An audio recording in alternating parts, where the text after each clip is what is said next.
बिस्मिल्लाहिर्रहमानिर्रहीम। तर्जुमा, अल्लाह के नाम से शुरू जो निहायत मेहरबान रहमत वाला है। You are watching Dil Se Baatein 454, where stories become lessons and words touch the heart. The timeless lesson of the patient ant and the towering mountain. At the base of a towering mountain lived a tiny ant.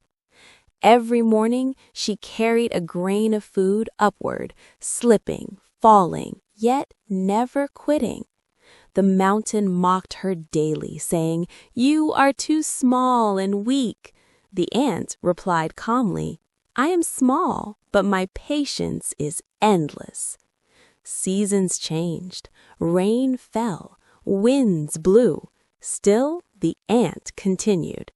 One day, she reached the top, not because she was strong, but because she was patient.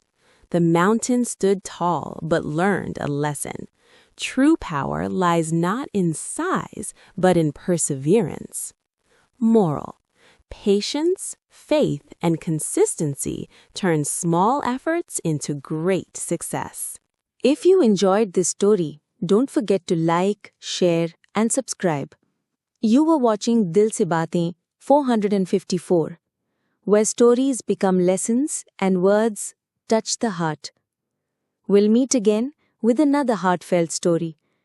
Until then, take care. Allah Hafiz.